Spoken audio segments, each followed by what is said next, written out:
Okay, councillors, welcome back.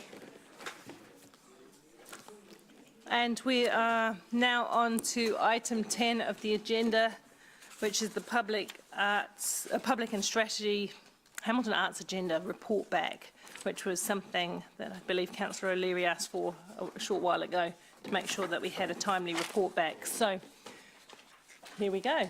Thank you.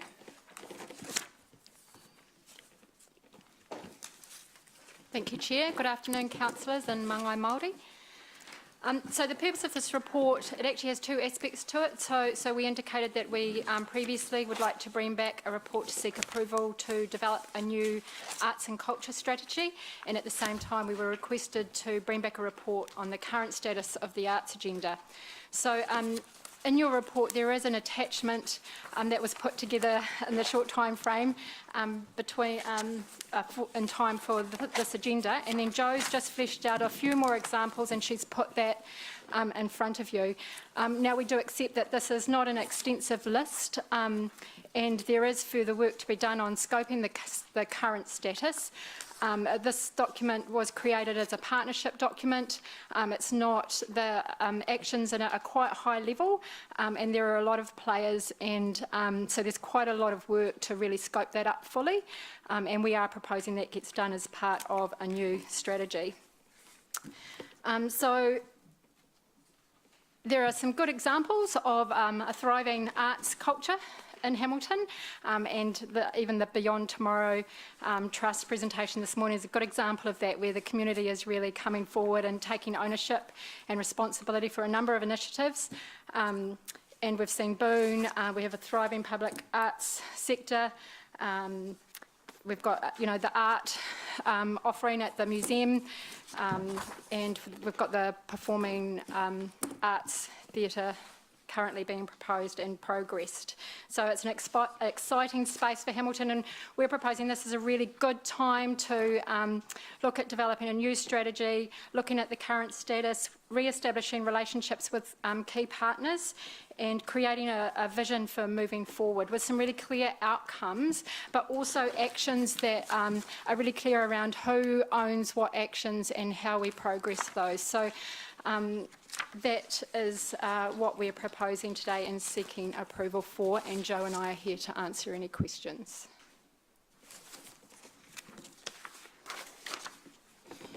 All right.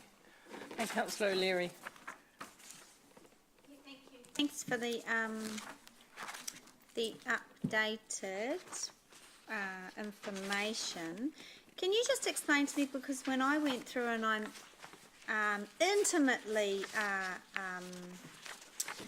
au fait with everything in this agenda, in the arts agenda, and where you've got ongoing, I've just written no, not started. So can you explain to me what you mean by ongoing?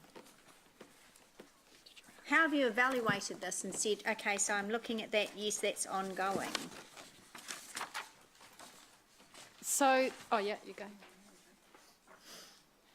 So a lot of those things are in progress. So if you look at the outcomes, there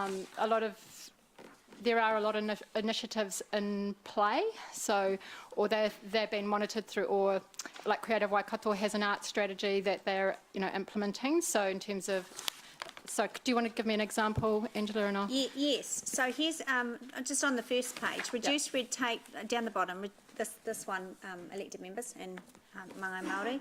Reduce red tape to make it easier for arts activity to happen in public spaces, and the outcome that you've got is Boone Arts Festival, green grass. I don't know what that is. Yeah, I saw that one. But that's specific to two items. That's not addressing reducing red tape for the city for now and the future, to reduce red tape so that arts can happen easily. We haven't had a policy, we don't have a strategy behind that. That's reactive to two particular projects. So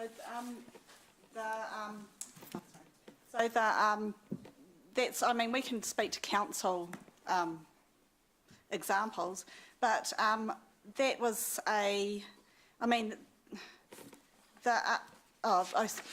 I suppose it's sorry, I don't. No. I'm trying to. Yeah. Just got a little bit lost there for a second. But the Boone Arts Festival, I guess that was me working with Boone to enable those things to happen.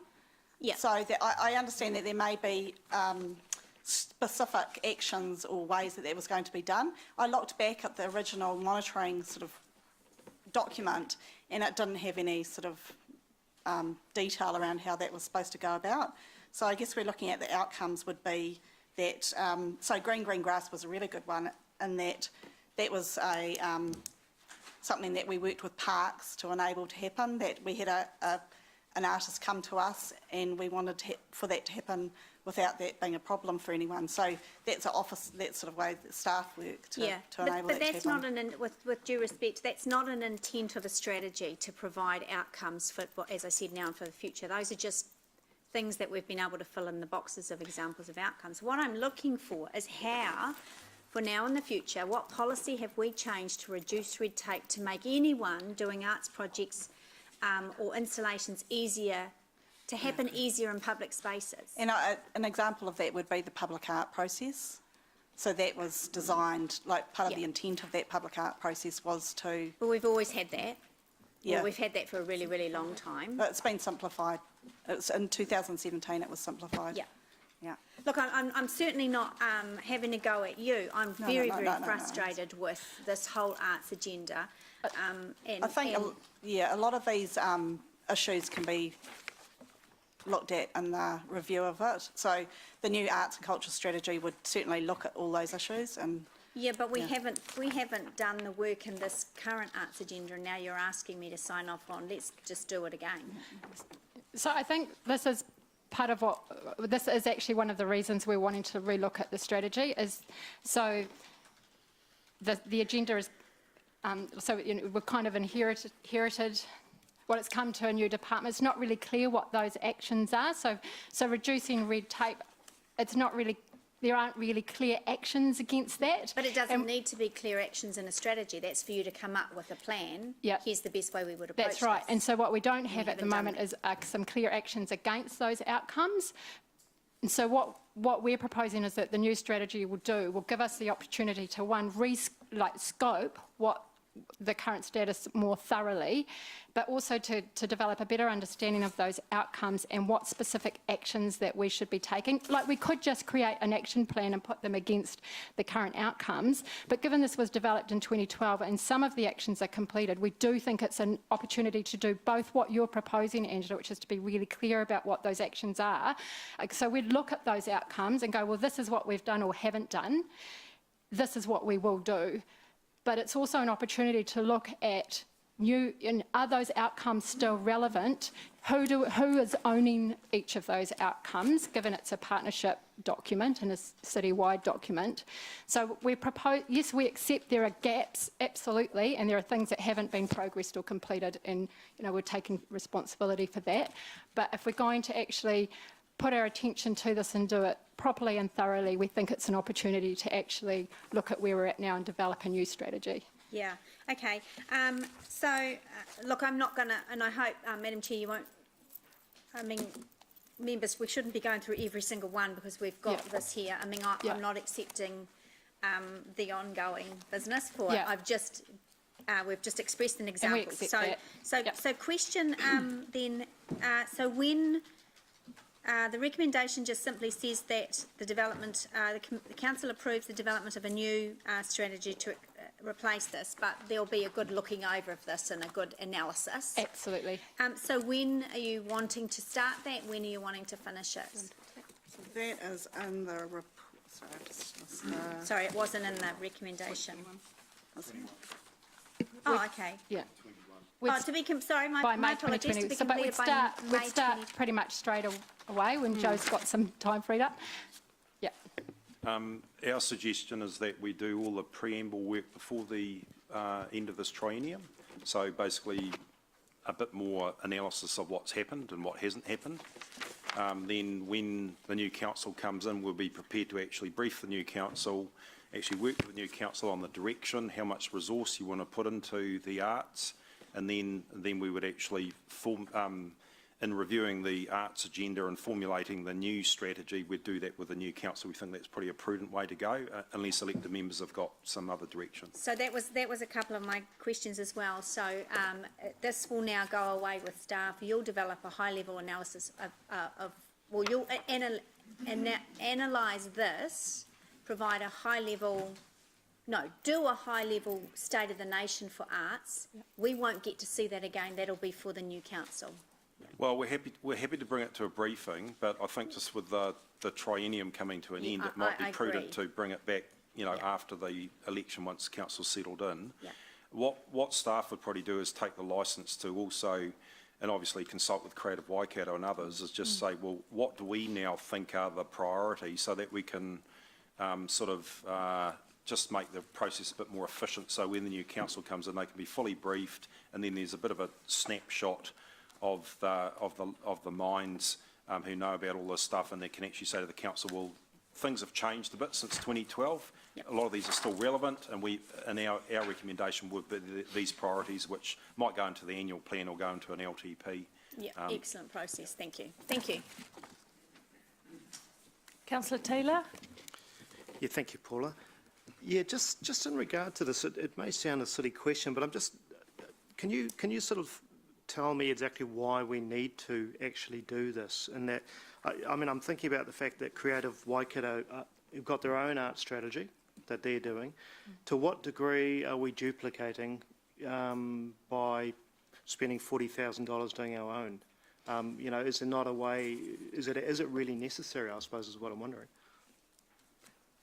Well, I suppose it's a broader scope. So Creative Waikato are one part of art.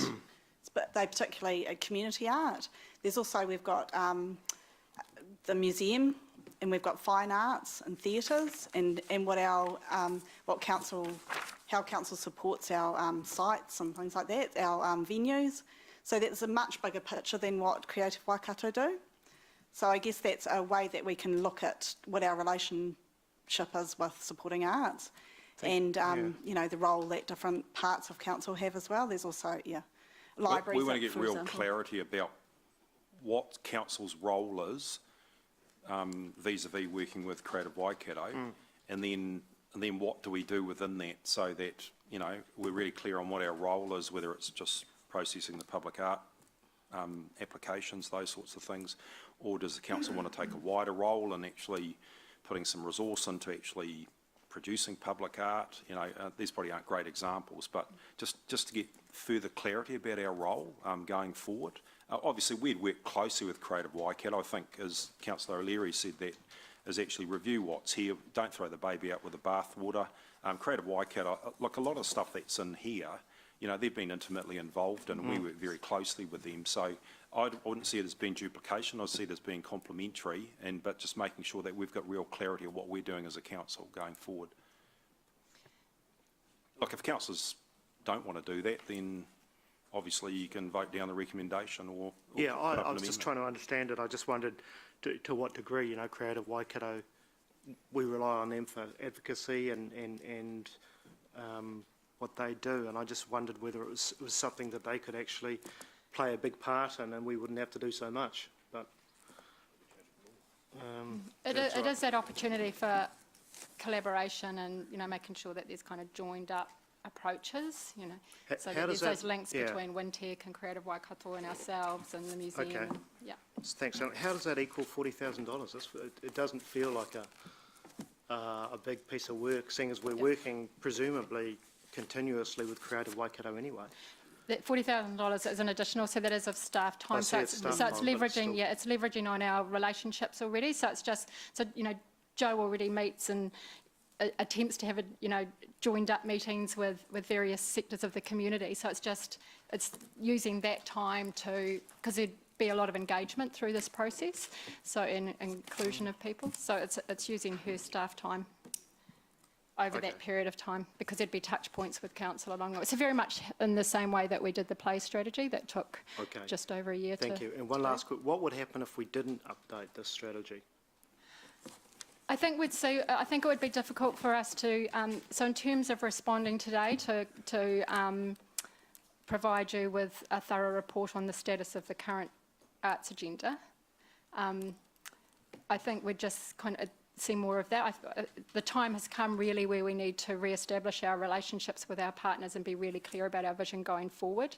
So we'd like to be able to come up with the arts agenda. I think what's missing for us is some really kind of clear actions, and we'd like to do that in consultation with the community. We could do it with the existing arts agenda, but it was written in 2012, and we think it is time to retest that with our stakeholders.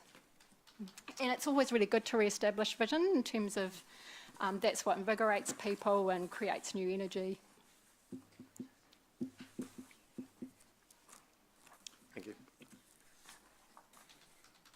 Sorry, Mangai Tu'ua. Thanks, Madam Chair. Helen, how does this strategy, potential proposed strategy, how does it relate to the other council strategies? Is there a deliberate relationship, I guess is my question?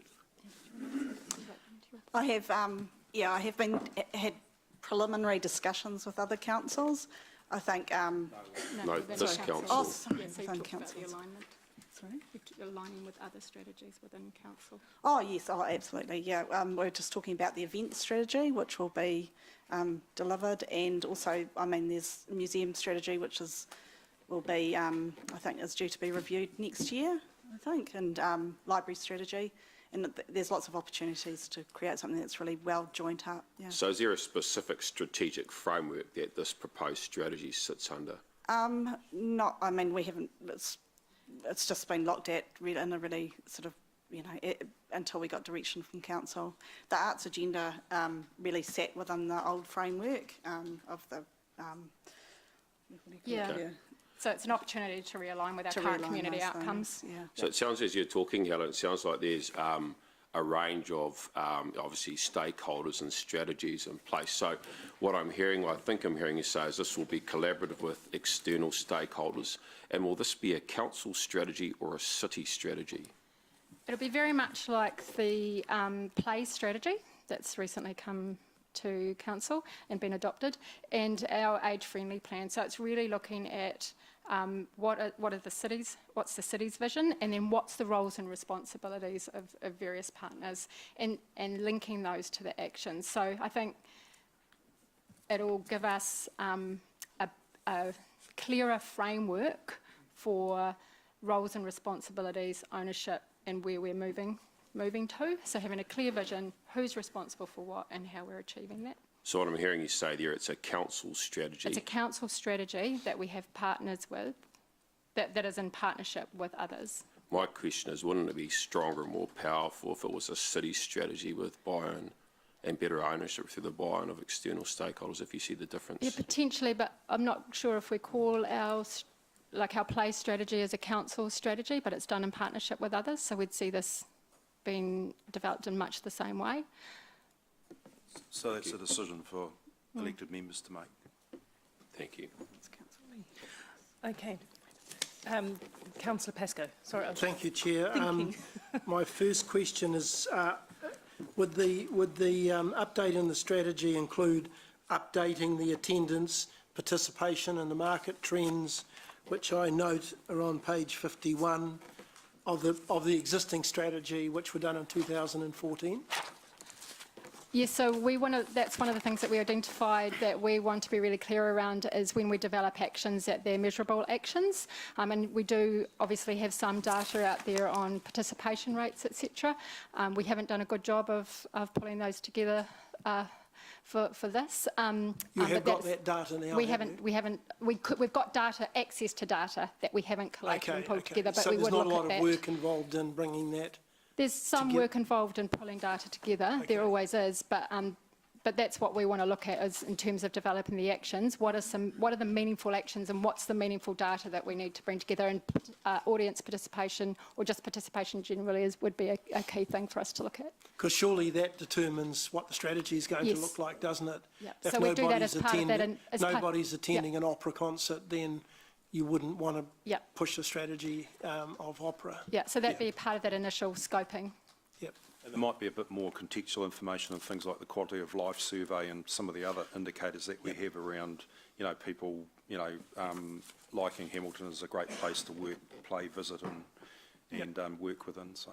Okay, and could I ask that the strategy include, assuming it gets approved today, include some evidence around how well the Meteor and Clarence Street models are working? Because I know they will have come into being or will have started just before this was done. Yeah. And, you know, the anecdotal evidence that I'm hearing is that it is working working very, very well, and at a much reduced cost as far as the ratepayer is concerned, and potentially more effectively. Yes, that is actually one of the areas we were talking about and kind of led us to thinking around the need for a new strategy. So, Yep, okay. yeah, because things have been changing. And just the last question around the $40,000 cost. You've got in there that it could be achieved within current budgets. Can you be a little more certain? I mean, have we got the budgets there to do it? And is 40,000 likely to be, in terms of the 4,000 hours, I guess, of staff time, Yeah. will be enough to actually get produce the outcomes that you've got in mind that we're seeking? Yeah, so that's over, you know, up to May 2020 that we'd kind of guesstimated Joe's potential time. Sometimes there's some costs in the engagement. We've yet to define what that process, the engagement process will look for. We're expecting that the engagement costs, though, we'd be able to absorb within our current budgets. So we've got budgets there that will allow this to be completed if we start it? Yes. Yeah, okay, thank you. Just a couple of questions myself, if I may, and then I'll go back to Councillor O'Leary. In terms of, is it possible to get some kind of diagrammatic schematic about where this fits in our planning system? Because I think Mangai Te Ua was talking around that. Where does it sit, under what larger framework?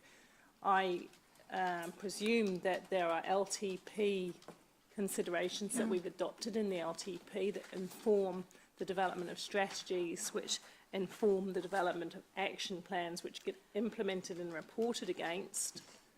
So can we see that in some kind of diagrammatic form, so we see where it sits in our overall scheme of planning? Yes, That's yes, we possible? can. Yeah. Because I think that would really be helpful. I'm a bit of a visual it would be person. helpful to us, so that we would definitely see that as part of the initial scoping up of where the plan would, how it would be developed and go. So that would be something we could include to your first briefing. And could we also incorporate in that the view of working in partnership, like we did with the play strategy, but so that therefore we also see on that diagram exactly where the place of creative Waikato sits, Tainui or other iwi, etc., art trusts that are currently existing in the city, and those kind of things, where they fit in, so there is no fog around how that's going to work, because I think that'd be helpful. Another question, in terms of this existing arts agenda, and taking on board what Angela said around some of the things being marked as completed or ongoing, which are barely there, really. So is that a matter of partners not being ready to work with us, or is it insufficient resources, insufficient funding, timing? And also, you know, I'd just like some more clarity around the reporting, because the third one down, the support of the completion of the Embassy Park redevelopment. I know this is a project that Mayor O'Leary has been actively involved in. There were 3 stages to the development of the Embassy Park, and 2 have been completed and one's been usurped potentially by the new theatre. But to be transparent about reporting, we wouldn't say that was completed. We would put something in the text. Can we ensure that this accurately reflects the direction that we were taking, I guess? But tell me about the funding. Do you feel that some of these are a matter of re-diverted funding in the LTP, or what's going on here? A lot of them aren't actually council projects, so they're not. It's not necessarily an issue of funding. I think it's that similar to the question that Mark asked, Councillor Mark asked Nick this morning. I think it's a lot more around how we connect with our partners. So sometimes that requires quite a lot of resourcing, or needs to be done in a way that is efficient, and then collating the data and information. So it really is about putting some time into that. Yeah, So, for example, I wonder if we can be closer to, we saw this morning the item on the age-friendly city, and the clarity about who's responsible for delivering what was more helpful. Can we not get correct. closer to that kind of Yeah. reporting here? Yeah, and that's what we'd like. That's currently a missing in the action plan that we have. So that's what we'd be looking to do in the new strategy. So some of the issues that you're identifying are things that we would like to address as we go forward. Okay, all right, thank you very much. Councillor O'Leary? Yeah, thank you. Madam Chair, just happy to move when you're ready. Move the staff recommendation. I'm happy to second that. Oh, you want to say something, Lance? I just wanted to, just for some clarity, just hearing the discussion, I thought it'd probably be prudent if you approve the recommendation that we just bring back the scope for the, to a briefing. Oh, shit. I apologise for my language. I've just got my computer. Help is at hand. So I think it'd be prudent that we just do that so that we can draft something up and then just bring it back to a briefing just so elected members are comfortable with that. So we don't want to sort of start heading off down a rabbit hole and then you're not happy with the rabbit hole. So Do you I don't think you need anything added to the resolution, No, but that's fine as I is. can just give that, we can put it in the minutes just as a note if you're comfortable with that. Wouldn't that be better done before we make the vote? That's up to you. Oh, can I just on that though, the reason it's a staff time, so we had planned to do that anyway, but we don't want to put a whole lot of time into doing a scope without the approval to proceed. So we need approval Yeah. to proceed. Okay, all right, next question is Mayor King. General Manager Lance. Lance. Sorry, I'm tying up my mess. I kind of get the feeling you're not overly enthusiastic about this. No, I'm very enthusiastic. You are.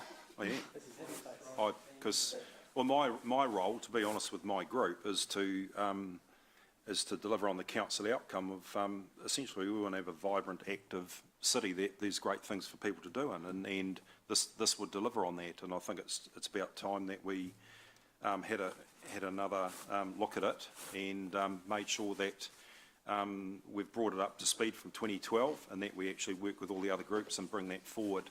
And I think Councillor Robb brought up a very good point, and I didn't want to labour it, but partnerships is a key thing that we're doing as a council, and I think that's a really strong point, and that would be, I'd see that as a strong plank within a new strategy is around partnership and working not only with Creative Waikato, but there's a whole bunch of other players out there too, including Tainui, who obviously we've had quite a few discussions with, and that also pretty ties in with what we're doing around tourism in the future too, around cultural events and things like that. Thank you.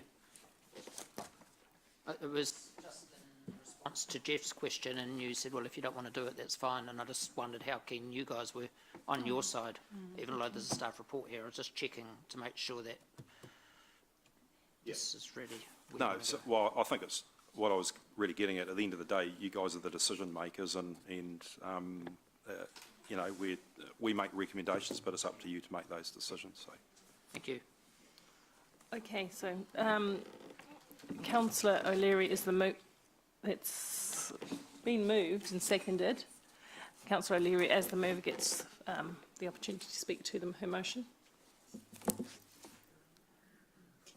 Thank you, Madam Chair. Certainly my frustration was definitely not with staff on the arts agenda. I was around when we did this. I've got 2011 written on my book, and it was incredibly strongly supported at the time. A lot of work went into this arts agenda, but I do agree it's a point in time, and everything that we do needs to be constantly reviewed and have oversight on. I think we have, because we didn't keep oversight on this agenda this term, I think we have missed some opportunities. But it needs to be mentioned, Councillor Taylor raised some questions, it needs to be mentioned that it was this strategy that enabled the likes of Toti and Mesh to do the incredible work that they do. And when this council, as the leader of the land, as the government of this district, when we put out a vision, people will see it. It kind of is a build it and they will come. And we built a vision for the future, and it's certainly happened. And we have, I mean, the landscape is so different now. And I remember way back then when it was public art designed by committee, and we did not get it right. Politicians need to stay out of it when it comes to designing and crafting particular works in our city, because we all have this view of what we like and what we don't. But in terms of a vision and a strategy and a high level, yes, it can have action lists, but a high level view of what we want the world to look like in, say, 10 years, and this has been almost 10 years, people buy into that, and people like that, and people contributed to this. So it is setting a vision for the future. We are close to an election period, so I'm really comfortable with the process that the staff have laid out. I don't think it would be appropriate for us to rush this just to get it through. I don't think there's any benefit in us doing that. So I think you do what, you do the great work that you do. You're the experts in this area, not the politicians. And I look forward to it if the public return me next term into what a new strategy will be able to deliver. Because whether we ticked off a lot of these things or not, boy, did it deliver for our city. So thank you. Councillor Mallett. Thank you. I won't be supporting this. This is a classic example of a report that is really abstract, high-level stuff, and I've listened to the questions being asked. People aren't quite sure what it actually is going to deliver. There's no tick boxes, and Lance suggested perhaps that, and that would make a lot of sense. But even then, I don't think I would support it after we brought back what the terms of reference, I think, is what you were talking about, or some scoping of what the thing was going to do. I'm a big supporter of letting as we've seen, the success of the Meteor and the Clarence Street Theatre. I'm a big fan of the community getting together and doing its work, and it comes to us when it needs some help or needs some support or some, road closures or whatever, but I don't think we are a creative organisation at all. We shouldn't be involved in this other than being a last resort provider of facilities and things like that. So I'm disappointed that we're even considering this, and it is further backed up, I guess, by listening to the questions being asked by the members, that with all due respect, I don't think many of them quite understood what we're doing. It's an ethereal thing, I think, that will, I don't see us adding value. I just don't see us adding value to the whole process. So I will be against it. Thank you. Thank you. Councillor Hamilton. Thanks, Chair. I guess Councillor Gary's right in that it's abstract, but that's the beauty of art. It's in the eye of the beholder.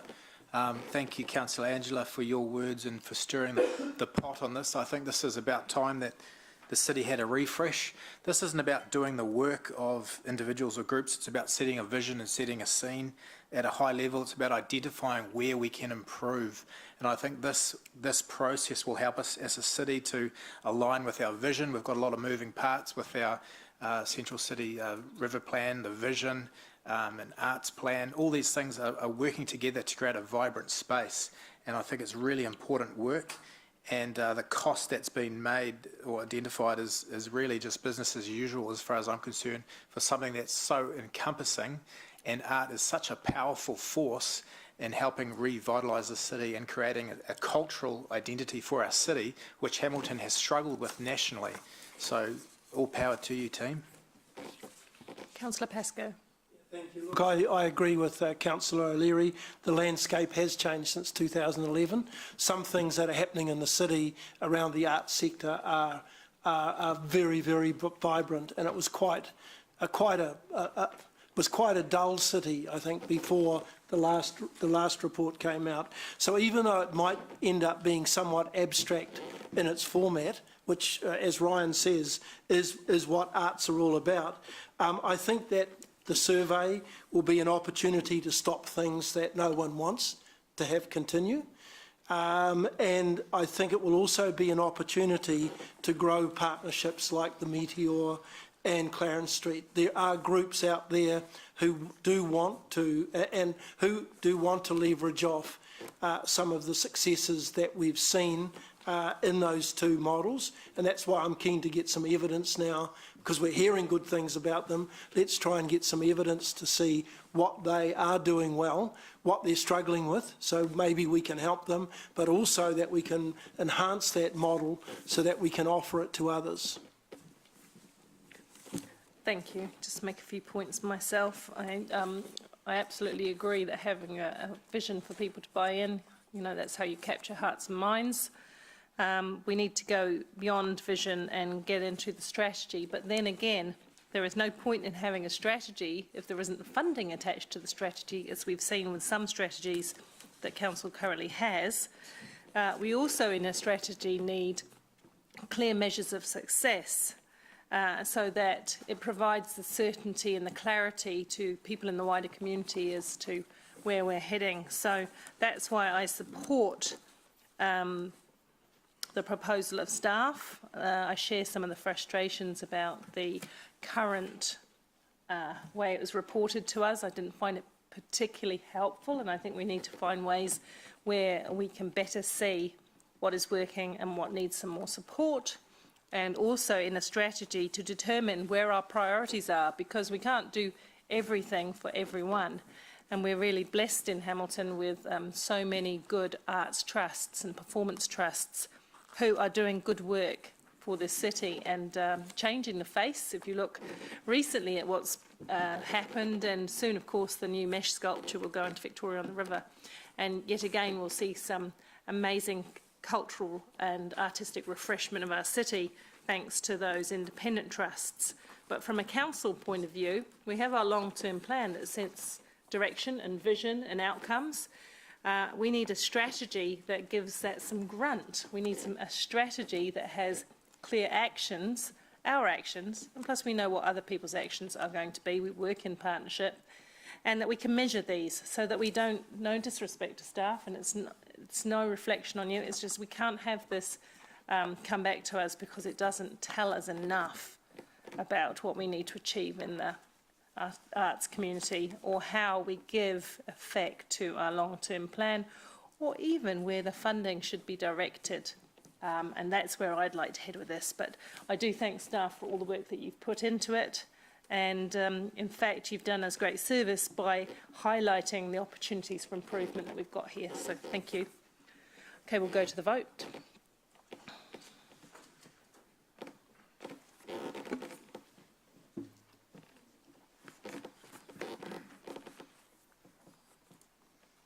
The motion is carried, 12 for, 1 against. Thank you. Now we will move on to the community development, disability and sustainability outcomes update on page 64 of the agenda. I'd be happy to move this. Seconded, Councillor Hamilton. It is reasonably substantial in some respects, so if members, you could choose your 2 top questions. We'll go through those first, and then we'll come round again if we have the time or things have not been answered. Are there any questions? Oh, no, hang on. We'll just get a report first. Apologies. So we are taking, hi Judy, we're taking the report largely as read, but we really would like you to just highlight what you think are the pertinent issues, the most relevant issues for Council's consideration today. Brilliant. Kia ora, councillors, Māngai Māori, kia ora, councillors. Do really want to acknowledge the privilege of being able to sit here with some of my team and take this opportunity to, I guess, introduce parts of our team to some of you. Most of you would have come across Judy, who is our disability advisor, and the work that she does for us as a city in terms of increasing access for some of our vulnerable people who, you know, have impairments. And just behind is Yona Manu, who is our community advisor. Post the adoption of our strategic plan, has a focus on sustainable development. And so these reports, like introducing Jovi last committee, follows the theme of saying we've got the strategic plan and we want to articulate with you the partnerships that are happening across the city and some of the key things that we are involved in. One of the things that we've talked about lots is how do we make sure we know we're getting better, And so each part of the report, paragraphs 15 and 38, talk about how we perceive that we're going to measure the work that both Judy, Yona and the rest of the team are involved in. And there's also an opportunity for us to highlight a particular thing. I appreciate that we could write really large reports and that probably wouldn't serve everybody. We are available for conversations, and I want to throw that out in a really genuine sense that we, as community advisors in the community social development team, are keen to have conversations with you at any time where you want to delve deeper into some of the things. We came to a briefing around our disability policy earlier this year, taking your feedback, councillors, doing some further consultation with our community. We've got before you the draft disability policy for you to recommend to council, and happy, as Chair said, happy to answer any questions that you might have. Thank you. Okay, thank you. Councillors' questions. Councillor O'Leary. Yeah, thank you. Thanks, team. And hello, Q under the table.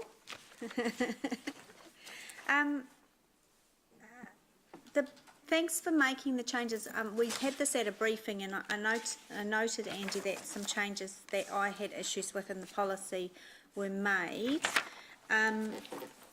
The action plan that you're going to be reporting on, that I asked Judy to show me, I'm quite comfortable with those actions, but this is only going to be an annual report back to us, isn't it? Is there anything, can you tell me, was there any actions that you discussed, possibly a question for you, Judy, that were left, is my mic working? Yes. That were left out of this action plan that you really wanted on it? I don't think so, because we're about to start with the next action plan, and often work in this next action plan will come up from work, and this action plan that has been identified as needing more work done on it. Yeah. So in the reporting process, I'll ask staff about identifying ongoing issues and also looking at their business as usual, and is there anything there that could come into a project so that further work and more in depth could be done. Yeah, okay, all right. And just on the policy, I mean, a lot of, I understand it's high level, but a lot of the words are like recognises doesn't instruct us to do something. Ensuring doesn't instruct us to do something. So are you confident that, either for Andy or Judy, that so you're going to be doing a new action list, right? I'm looking at the old one. That's right. Are you confident that the policy is strong enough to really make a good, decent, meaningful change for a quarter of our population? It's still a little too fluffy for me. But then, as Judy, you and I have had lots of discussions on this, you're confident that it's the actions in the action plan that will put some meat on these bones, because these are quite skinny bones. They are skinny bones, but they give us plenty of opportunity as a starting point. Yeah. And I think by recognising things, we're acknowledging that there is potential work to be done in those areas. Yeah. And ensuring that work is done. It's not saying we have to, but it's actually going to be good to be doing it. I think we can say honestly, over the last few years, a policy like this that's similar has given us a lot of benchmarking to start things from and showing a difference in the reporting back. Yeah. Okay. And when will we get to see the action plan? It'll be completed by the end of June, ready to be started in July. Yeah. So you can see that probably by the end of June. Okay. Will that come to a briefing, Andy? Can you bring that just, or No. via So- email for input? We can definitely share that with elected members. The history, I guess, has been that the staff have identified work that needs to happen within their own portfolios, and that gets agreed upon and then uploaded to the community to say this is our commitment this year. But Yeah. we're more than happy to share that before we upload it. Because otherwise we have nothing to measure success Absolutely. on. Yeah. Okay, great. I'll look forward to that. Thank you. Thank you. Councillor Pascoe? Yeah, thank you. Just one quick query on the community profile survey, which is on our page 71. I'm just having a little bit of difficulty understanding the black and the red percentages. Am I right in saying that the black percentages are the 1,500 people who were surveyed in 2018, and the red figures are the 19% who indicated that they had some form of disability that you've listed below? That's correct, yeah. So the black figures there are all respondents. All and respondents, the red or the green are those who identified with at least one of those impairments, yeah. And each one of those appears to be a negative on the main group, The majority of statistics apart would from the show one that was the same. that those within our community who have impairments Yep. have some different perspectives on what life looks like, yes. So how would our strategy, what would we do say to respond to those? And I'm sure that there are others that you also quizzed, and that might come out when the census comes out. So much seems to depend on the census coming out now, not just for this one, but for everything else. How would we adjust our strategy to ensure that we try our best to pick up on those parts where where people with disabilities are disadvantaged, if you like, to the main population? I guess in terms of the answer to that is point 13 outlines the outcomes that we seek from having a position like Judy's in our Sorry, team. that's paragraph 13, Paragraph is it? 13, yeah, okay. which talks about that Hamilton is a city where disabled people have equity of access, enabling them to participate in and contribute to community and civic life. This surveyed respondents gives us a little bit more localised data for us to work with our partners in the community sector to ensure that we're not blind to the fact that there's a difference in quality of life. Yep. And so the work that Judy does from upskilling us as council and providing some of those pathways in for community members into the business of council helps this to focus. We have traditionally done our community profile survey in line with the census, so that's a 5-yearly piece of data, which I guess will show some of that trend stuff.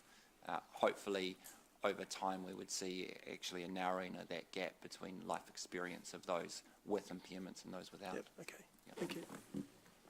Councillor Mallett?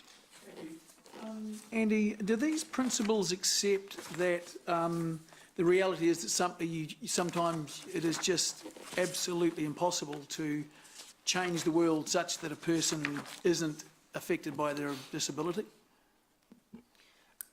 We believe that Because we're not in Disneyland, eh? we believe the principles are realistic in what it asks of us as staff and elected members in terms of our outlook of what life should look like. So which is there acknowledges- any qualification subject to it being scientifically possible to do that, subject to it being economically possible to do that? We talked about, I guess, this particular spectrum that you and Councillor O'Leary have articulated in the briefing, and we acknowledge that the principles are the way that we view and treat people, and some of the actions will happen in terms of that economic reality, and some we might be stretched as a council that we go, we want to won't be us, it'll be invest higher. Where one of the points in this report here, if we go to, sorry, one moment, the Ministry for Disability Issues, so 25, 26, 27, 28, talks about a bit of a process. Are those the paragraphs Yeah, of the sorry, the policy? paragraphs. Yeah. Oh, back in the stuff. Sorry, in the report.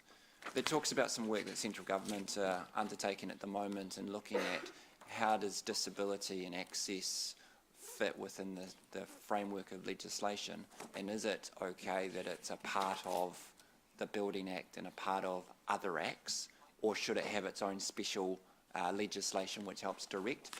That conversation could have significant impacts on local authorities. And so there'll be an opportunity when central government asks for submissions for us to think and consider what our position is for that. But there is the conversation that just because something is expensive doesn't mean it shouldn't be done. And so that's part of the balance of all things that we do, both around this table and in the actual day-to-day work of Judy in the community. Okay. And on top of page 76, there's what I consider to be a bizarre definition of what disability is. Disability is the process which happens when one group of people create barriers by designing a world only for their way of living, taking no account of. Now, I have a disabled daughter. There's no way in the world that she is disabled because other people built the world a certain way. I think that is an interesting concept because the world is built to meet the needs of everybody in some way or other, but in doing that it often overlooks the specific needs of a certain group. So for example, if there's steps, then people in wheelchairs can't go somewhere up the steps, but other people with disabilities can. So it's about the barriers that people encounter that disable them that we want to try and remove, so that the environment and access to all sorts of things that you need on an everyday basis is available to But the as many steps didn't people as cause the possible. disability. Pardon? The steps don't cause the disability. Well, the steps create the disability when people can't use them. So it might be a person with bad arthritis or poor joints, it could be a person with a wheelchair or someone who has balance issues, and they can't use those steps, so they can't go somewhere. So that creates the barrier for them and makes them disabled, when in actual fact the rest of them's not disabled because they can fully have an everyday life like anybody else, apart from not being able to get up those stairs to go to the doctors or whatever it might be. But reality is you're in a wheelchair because you had an accident and broke your neck. It's nothing to do with the stairs. Okay, well, to be fair, Councillor Mallett, Well, hang on. This Judy is almost a childish document. when This it's is written not like an this. inquisition, and in your debate, you're Sorry, welcome to give your point this of is view. me asking how these staff got to these bizarre I believe it's been wording. answered. And it's, So, the definition that is used there is the definition that's in the New Zealand Disability Strategy. So in terms of our policy, we align it to that what nationally is acceptable, what we talk so the whole to country's United gone Nations. mad, So Sometimes we're, I feel that way, mate, you can tell you that. we're acknowledging what This is is the completely definition for pretending New we're Zealand, children. and we're using that for our policy. Okay, well, you can reflect on that in your debate, Councillor Mallett, with absolute freedom. Now, can I just ask a question in respect to, I do like surveys which give community perception. I think it's really important to understand perception. I'm just looking at the quality of life in terms of sustainability issues on page 28. There's 3 examples there. People who think that water pollution is a problem, people who think air pollution is a problem, and people who think noise pollution is a problem. So that's one indicator based on perception, which is good to have.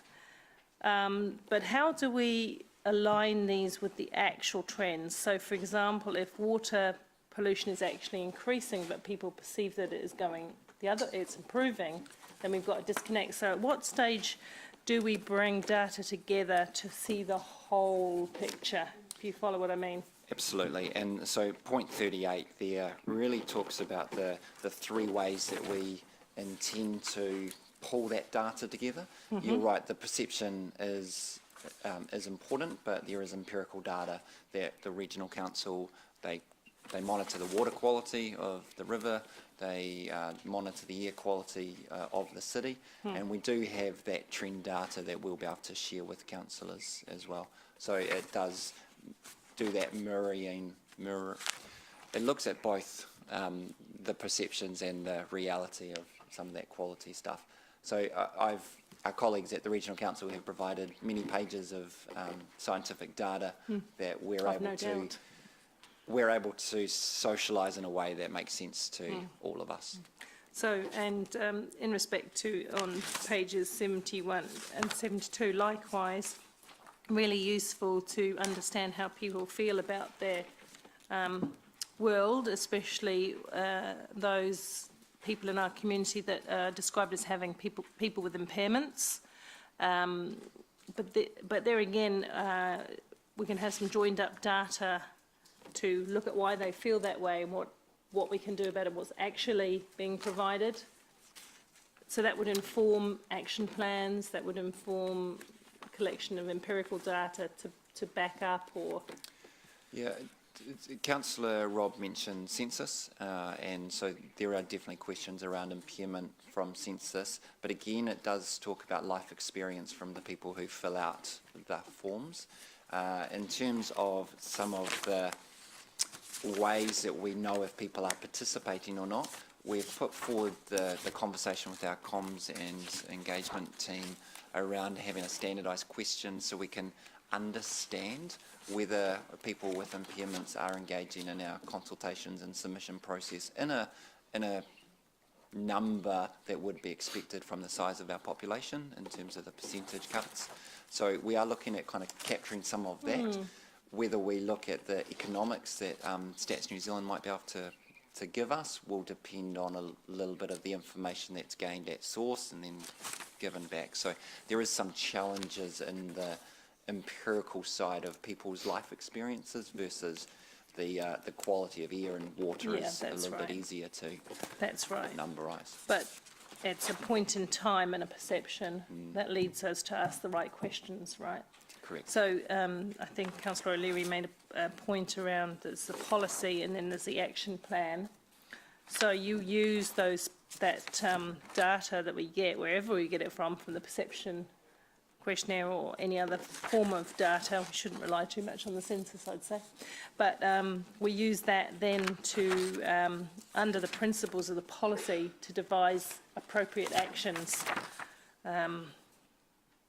that are going to reverse these perception trends, yeah? Yes, and one of the things that we're in the privileged space of being able to collect this data is and we're able to share it with our partners who are also able to act upon it. So it's not just council's sole responsibility, but we definitely are in partnership with others in terms of ensuring that the quality of life for those with impairments and those without impairments are getting better and better as a city.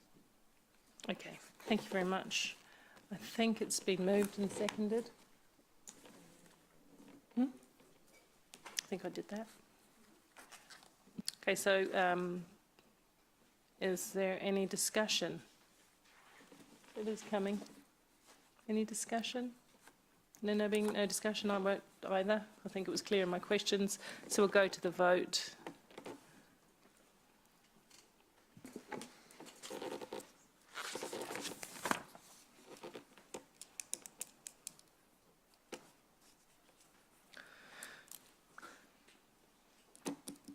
Slow today. Hasn't picked up. Has it picked it up? I'll just restart it again. Okay, sorry, we'll reset. Press harder.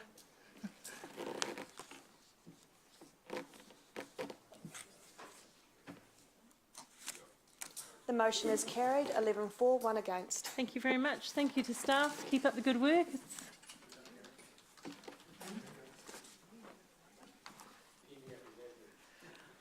Okay, well, next item is on page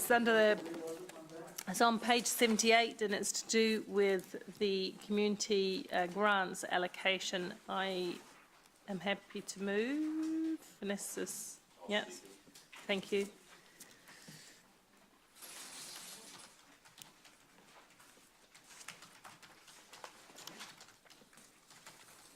Okay. Kia ora. Just like to introduce Sandra Larson to any of you who haven't met her. She's our community funding advisor and really happy to take any questions. Okay.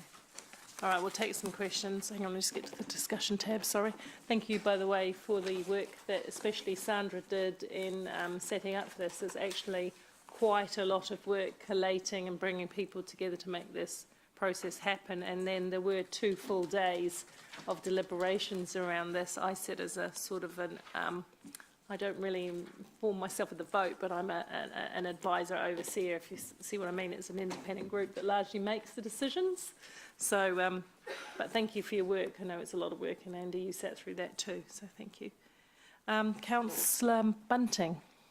Thank you very much for your work, and appreciate you working with crumbs.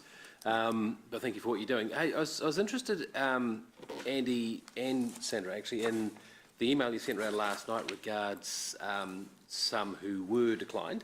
And I get full well that people will be declined. You have to set a pretty high bar when you've got not much to work with. But there were some here that were quite obvious, like they didn't meet the criteria that was set out. That's a pretty obvious one. Or income over $500,000. So when I delved in, I could see that that ruled them out straight away. But the one I was interested in was the several that were rejected because their bank account had over a 1 year operating in hand. Can you speak to that, please? Because it didn't seem to be one of the criteria. No, and you're right, it's not. But when a community fund is oversubscribed by 3 times, it's one of the tools that the allocation committee use to try and help them decide which grants to fund and which ones not to. And given that the funds are in the bank and they clearly cover at least another year's operating, then they look to those organisations that don't have that buffer in their bank account. Could I challenge that just a little bit? Challenge so, away. Thank you. We had the same discussion on the Well Trust. Yep. And we actually went the other way because we saw ourselves as penalising those who were doing well. Is this leading to a question? Yes. Because I do like your challenge. Yeah, but so could I, does it leave us vulnerable that we haven't got this written down and we've effectively made a subjective decision amongst the panel? Okay, so the community assistance policy gives delegated authority to the external allocation committee, and it's up to those members to decide which groups get funded and which don't. And so although they've used that as a tool, it's not hard and fast policy. Right. So aren't we, is it fair? Because aren't we penalising those who are doing well, and could this just be timing blips in their bank accounts? Like maybe they've just got a grant recently and they have to submit it. Okay, so they do look at those. They do look at the timing of payments, particularly those organisations that have contract funding.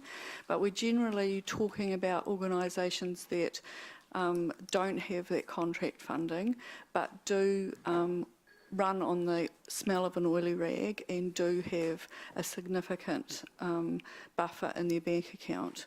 And given that the services might also be as necessary as each other, that is just one of the conclusions that they come to, because it's quite obvious that some organisations need the funding, whereas the ones that have the money in their bank accounts will be here to reapply again next year.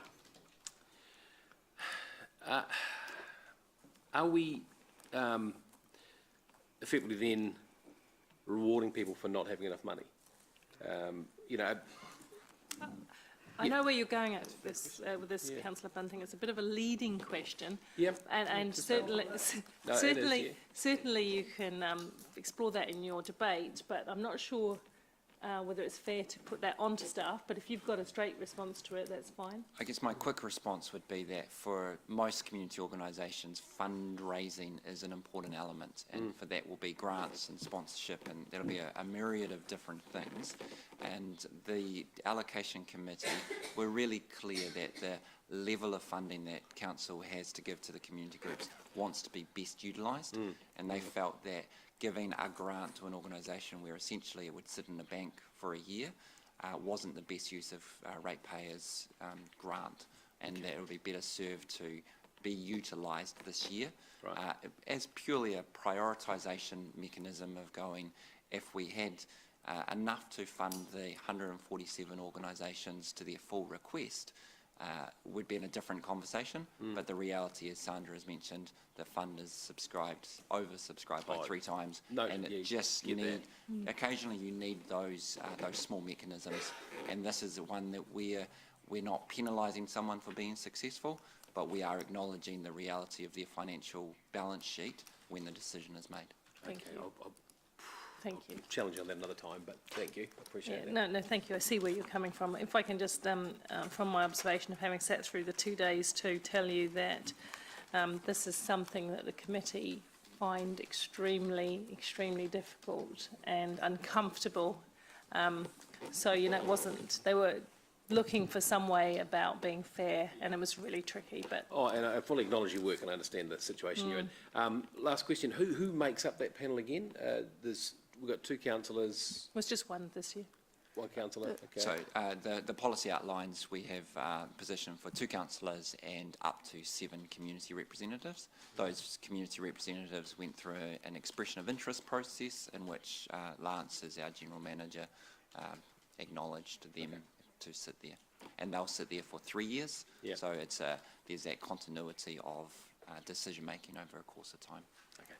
And just so that doesn't get asked as a question, there were 2 councillors were down to do it, but Ryan, you had to pull out for, wasn't you? No, It was James. James, sorry, James had to. Yeah, apologies. So there were genuine reasons for a pull-out, Oh, yeah. very close. Otherwise, there would have been 2 of us. Just in case anybody was going to ask that. Councillor Henry. Thank you so much, Madam Chair, and thank you for the report. And I know I was at the multi-year grant and it was hard work, and congratulations to you, Sandra. You do a great job. Look, just going back actually to your Madam Chair's report earlier, because it ties in with what I want to ask here, is we remain per capita low funder comparative to other councils. Is there? I think we've seen something before of where we are at on a scale compared to other towns. Is there a possibility we can get that again? So we see where we're at, or you can give me just some comparisons where we're at? Yeah, so that was emailed out yesterday afternoon. Oh, did I miss that? With a list of declines, talking about the benchmarking for towards other councils. Oh, was there a report underneath it? Sorry, I must have missed that. Yeah. I have to say that sending things the afternoon before is sometimes problematic when you're out at various things. You don't necessarily get to see it. Can you encapsulate just a small amount of that data now? Essentially, the data that we sent through was an update of the data that we shared for the 10-year plan, and it just looks at both our local partners in terms of Waipawa and Waikato district, and then other metros around the country. It is one of the I'd say that it's an indicative form rather than a hard and fast. And each council cuts funding slightly differently, and each council has a different kind of take on many of the figures within there, but it does show that we aren't at the same level as some of our other metros per resident or per ratepayer, depending on how you cut it. Okay, thank you. I just see that. Sorry, I don't know why I missed that. And we are low.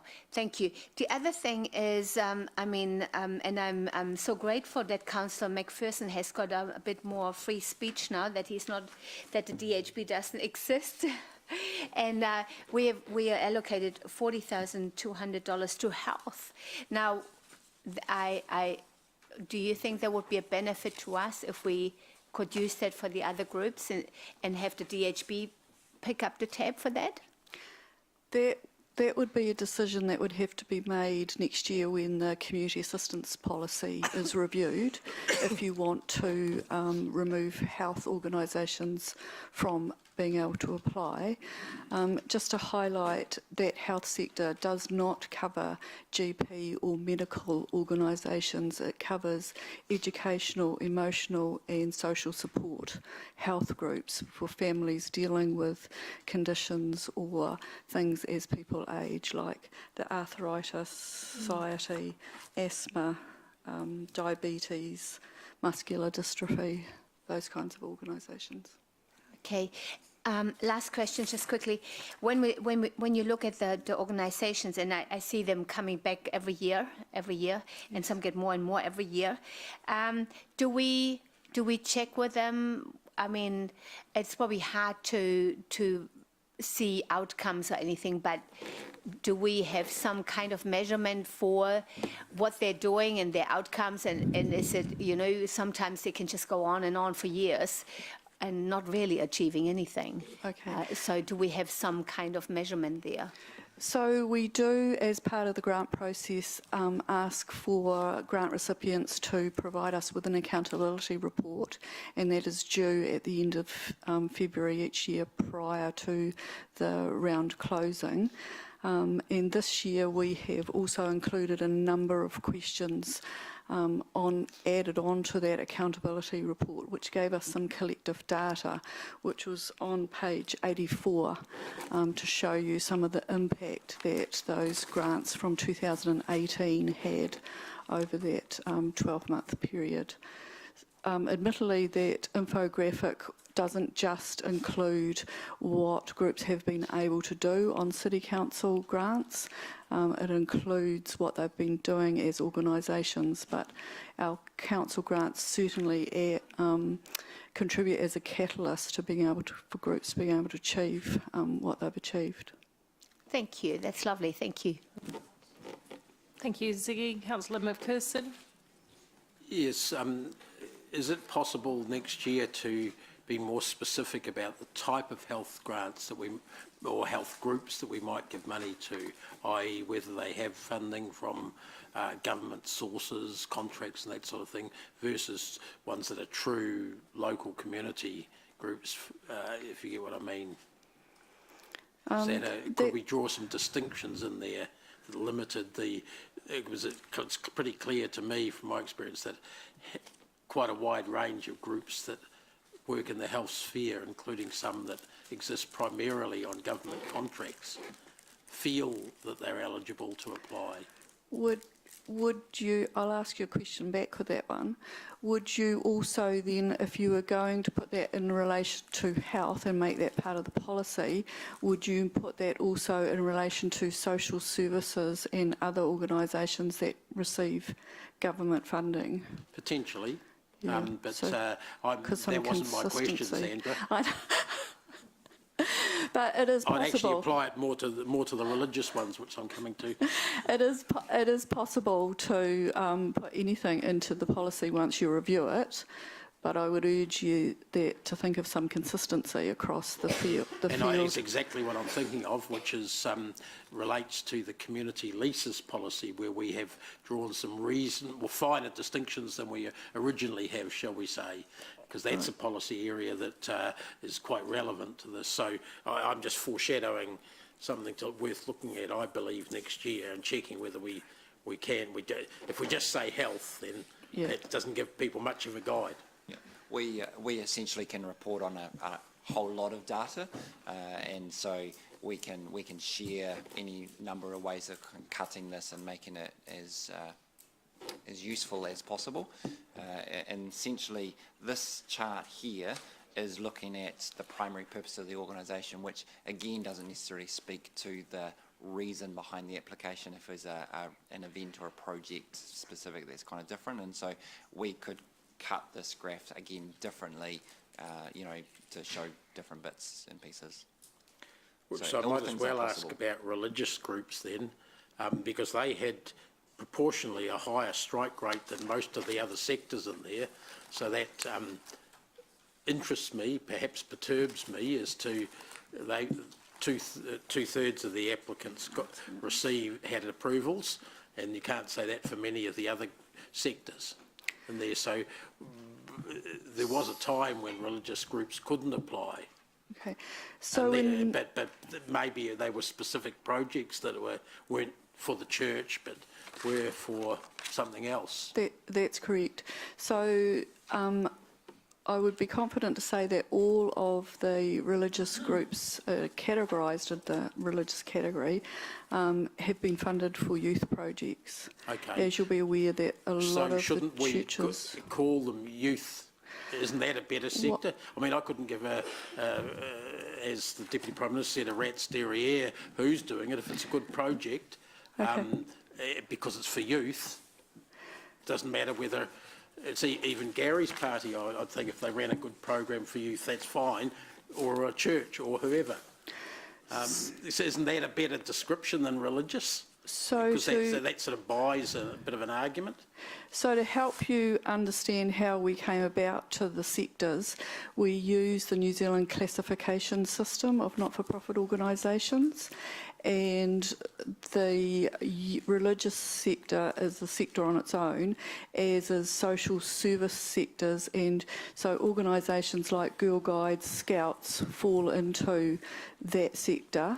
Whereas the churches, because the church is the main purpose of the organisation and is a religious organisation, falls into the religion category of the New Zealand classification system. So if that New Zealand categorisation system doesn't suit our needs, we can talk about that next year, perhaps? We can stop using it. Yeah, because we used to have a category called youth here, which I thought was quite appropriate to Hamilton, having one of the youngest average ages in the country. We can separate that out, yes. Yeah. Okay, thanks.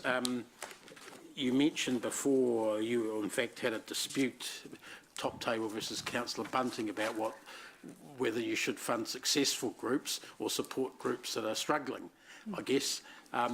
But money in the bank doesn't necessarily equal a degree of success, does it? Because surely, I mean, there are many groups, in my experience, that get given money for a specific purpose. They stick it in their bank. It might look like a lot of money, but it can't be spent on admin, say, because it's for some other project. Does that sort of get considered when you're saying if you've got a year's money in the bank? So one of the questions in the application form is around tagged funds, or what they do with their bank balances. Yep. And so they do itemise out what that money is used for, and the allocation committee can look at that and make a decision based on how that money is proposed to be spent. So if a group, say, had $1 million in the bank and an annual budget of 300,000, and it was applying for 5,000 from you, but the $1 million in the bank was all for some building project, which is a reasonably common thing.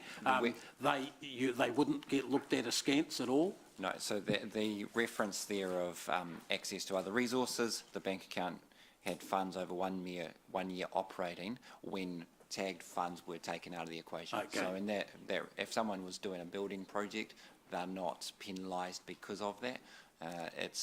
Each one of the applications is looked at by the allocation committee and discussed in detail. So it's not a broad stroke. It really is looking at the specifics around each application. Sure. Just a couple of other ones.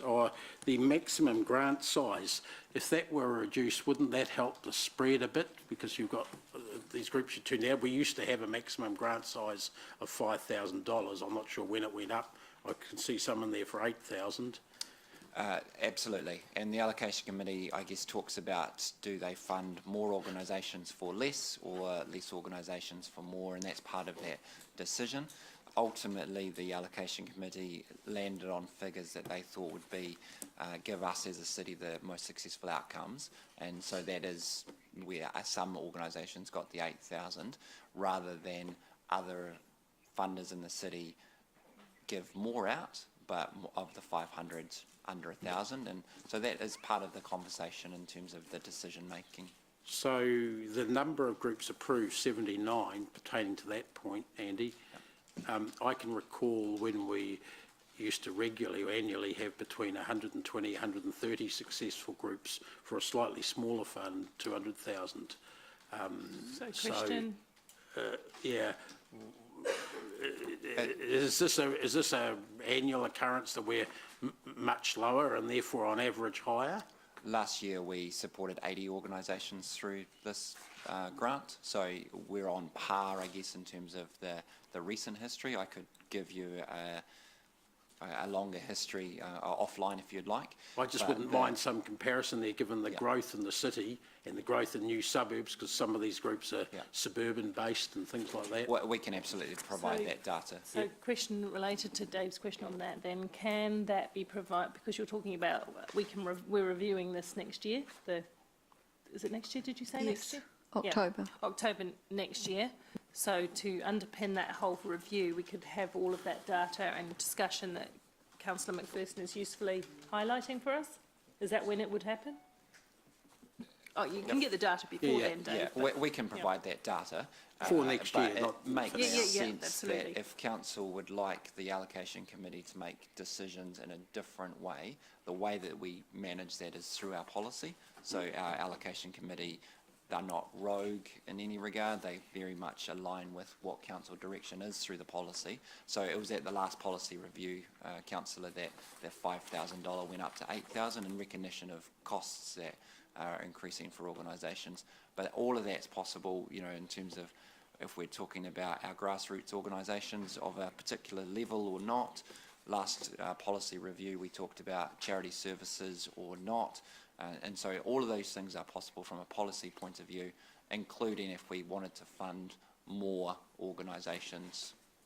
Obviously, we're a little bit limited in who applies, and so we get into a little bit of trickiness to say we want to fund X amount if we didn't receive X amount of applications, but all things are possible through that policy. And sport and recreation, quite a big decline rate. And most of us would know anecdotally, would they not, that the value of sport and recreation, and particularly in the youth area, community cohesiveness, that sort of thing, and the fact that there is no longer a small grant scheme specifically for sport and rec. What's the rationale behind the high decline rate there?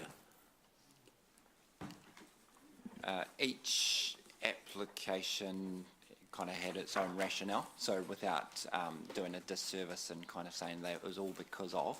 In the email that I sent through, we as council don't publicly declare who's been unsuccessful to our grants, so hence the information being shared with councillors so you can understand a little bit of the allocation committee's rationale. Some were project specific in terms of timing, that it just didn't fit.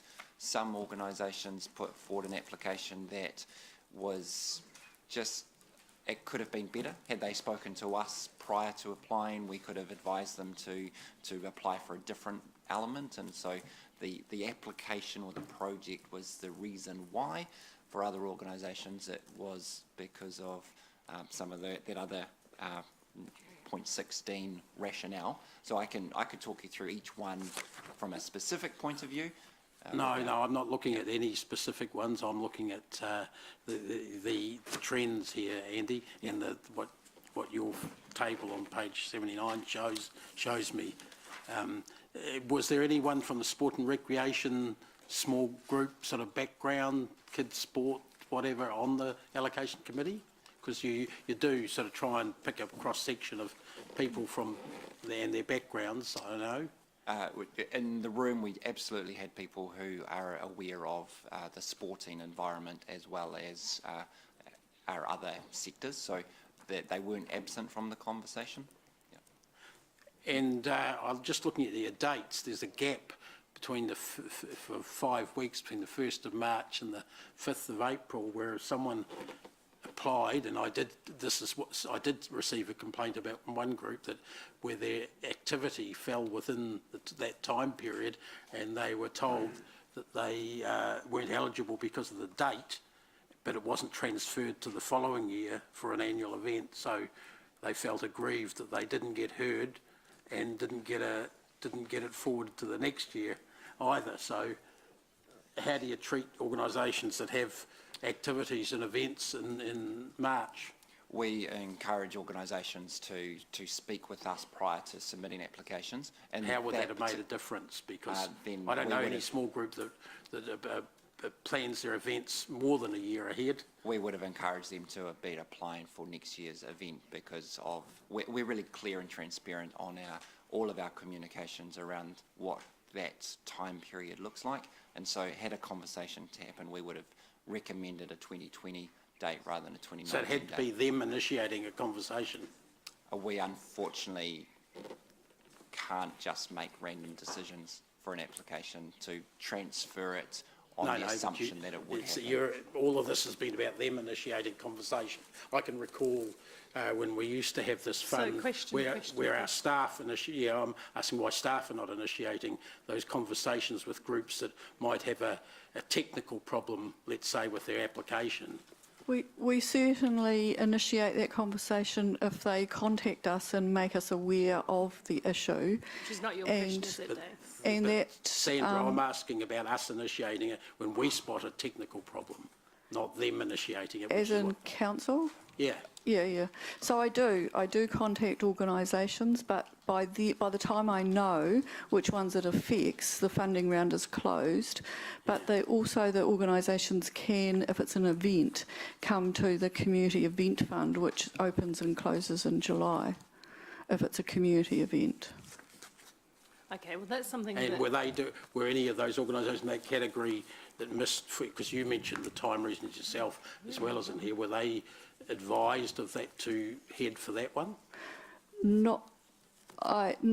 Probably the organisation I'm thinking about, they didn't speak to me before putting the application in, and when I advised them that their project or their event was retrospective, they didn't indicate that they would be holding it again the next year, but I did tell them about the event fund. Okay, so that sounds like... That was the last... Yeah, thank you. That sounds like something that could inform that whole review, Councillor McPherson, so it was useful debate. Councillor Mallett. Thank you. Everyone who comes in has to meet certain criteria, presumably. Oh, yes, I know that. But do you put any weighting towards like health versus sport versus underprivileged kids versus ethnic? Do you cut your thing into, right, we're going to put so much to... Because I noticed there's Chinese club, Kiribati, some Russian things, Sri Lanka, Tamil, Hispaniola. The current policy doesn't articulate any kind of formula or no. So each application is taken on its merit and it's worked through, and there's recommendations from the allocation committee on terms of should we fund or should we not, and if we want to fund, what does that look like? And then those conversations reoccur at the end of that process, because the reality of most years is that the yes, we would like to fund equals greater than the amount that we can, and so they then get another process. Something wrong if that wasn't the case. Yeah. So we don't have a particular formula or a particular lens where we say an element of our funding needs to go to these things, but the allocation committee is aware of the desire of council to fund the grassroots organisations who are affecting all of the wellbeings, and so that is an important consideration, that we're not discriminating against a particular sector. And that was what I was going to... What guidance do you get from council? Council has produced a very good community assistance policy. And okay, so there's reasons why you don't fund. I think, are these reasons that you've went into it deciding that you wouldn't fund these people, or has this just happened to be the reasons that you didn't fund these ones? These are the primary reason that the allocation committee ultimately made the decision of, from this year's funding, that group wouldn't, or that project wouldn't be successful. And so some of that, the income over $500,000, we as in the policy don't have a hard and fast that they can't apply, but it is a preference in the policy that smaller grassroots organisations of under 500,000 should get the priority. And so those 23 organisations were primarily in the yes, we would love to fund, but when it came back around to how to figure that out, that criteria went, actually, council would rather fund our $100,000 community organisations rather than our $1.5 million organisations. So doesn't that just mean that they are helping a hell of a lot more people than the other ones? Not necessarily. There's a difference. An organisation that has a bank balance of $2 million does a different thing to an organisation that has $20,000. One wouldn't be able to categorically go that that equals more Number than of that. clients serviced. Okay, so if we can move on, just, I don't mean to be too overly constraining. I have been quite generous in allowing questions. I'm going to let Rob want his primary question. We do need to move on because we've got consultants sitting outside and we've got 4 or 5 more items too. So we can't dwell here too much longer. But Rob, your question? Yeah, my question, Chair, is around paragraph 24, where you've produced a table on ethnicity of loans.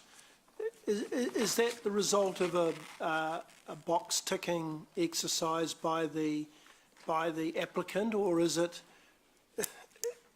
are they specific grants that have some conditions attached? No. As to how the money may be spent within that ethnic group? So that's a question that sits within the application, and the organisations completing those applications self-select who the benefits or what sector of the community that their project will benefit. So you cast no net over No. that, you've just simply produced that on the basis of how it's been ticked? That's right. Thank you. Thank you, Councillor Pascoe. We'll now move to, it's been moved and seconded. If there is any discussion, if we can just keep it short and sweet. Yeah, brilliant. Thank you, Councillor Bunting. No, look, I will. Look, I'll support it, obviously, and this is maybe a discussion that's more for when we review the terms and references next year. But I might not be here, so I'll say it now. I warn strongly against the tack we've taken with regards the operating funds. While I appreciate we've got very little money, it doesn't give us the excuse to make decisions like this. We have had this discussion many times in the Well Trust that if you do penalise against groups that are doing well, you're actually going against quite a few of your principles. And so I would be very careful about that in the future, and I'll be hopefully talking about that next year. The other, just talking to a point that Dave made, in an ideal world, yeah, you'd reduce the amount that you gave to people, but and increase the amount of groups. But often if you give more groups less, you're actually creating more of a problem because sometimes it's actually better to give them nothing at all. So if you don't give them enough money, you create a bit of a rod for your own back sometimes. So I presume that was the thinking around that one. Thank you, Councillor Bunting. Yeah, it does. Oh, you go first and then I'll... But Councillor Bantu's argument falls down is that this grant scheme that the council runs was always meant to be for small grants, for start-up groups and small groups, etc., because we knew there were cashed-up funds like Well Energy Trust and Trust Waikato and a whole lot of Poki Trust, which would give, actually did give, historically and still do, more substantial grants of the mid-level size that Councillor Bantu was talking about. So it wasn't a problem that we spread ourselves thin because we weren't the only ones giving grants to those types of groups. Very few of them, apart from maybe the odd scout organisation, apply only to this group. That's the first thing. But secondly, I don't have any quibbles with this particular allocation here. I probably have a quibble more that I didn't raise and others didn't raise in previous years. A better policy, perhaps. I have got some doubts about the policy, but I think they've implemented it as well as they could. But I would like us to have a decent look at that next year, and I think that should be a look at policy, not an isolated grants policy, not in isolation, just what council's doing. What are the other players in this community doing, so that we can make sure across the board we have the best spread, best bangs for buck, and make sure that people don't fall through the cracks and do have enough to sustain themselves on. So I guess when it comes to us reviewing the policy, let's get that surrounding Hamilton information in front of us as well, so we're not just looking at ourselves. Thanks. Thank you, Councillor McPherson. Just a few quick comments myself, apart from congratulating the team for doing it and recognising all the hard work that those panellists put into it, and how very hard it is for them to make decisions that include some and leave others off.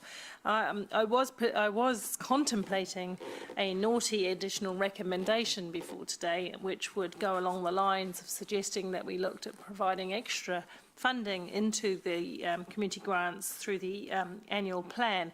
However, I thought about it and I still feel that's a conversation that we must have. Absolutely. We're just trying to do more with less and less in relative terms. Thankfully, we recently did agree to inflation-proof that fund, and that is something, because that for the last 6 years hadn't occurred. But it's still, relative to the need out there, it's not enough. So given that we're reviewing the policy, you'll be pleased to know that I decided I wouldn't fight that fight in the immediate short term. But next year, when we get to the policy review, I'll be trying to marry up the appropriate amount of funding with the policy itself, because as I've said many times before, having policies that you can't implement because you don't have sufficient funding is not appropriate. So that's where I'll leave that for now. You'll be pleased to know, those of you who didn't want a great debate on that, and we'll go to the vote.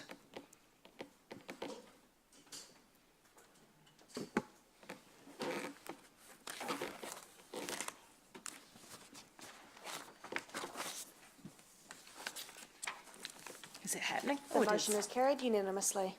Thank you. Thank you for your good discussion, councillors. Thank you, staff.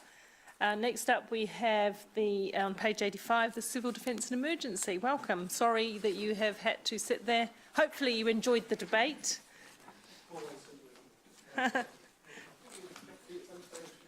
Yeah, so after this one, we'll take a 10-minute break.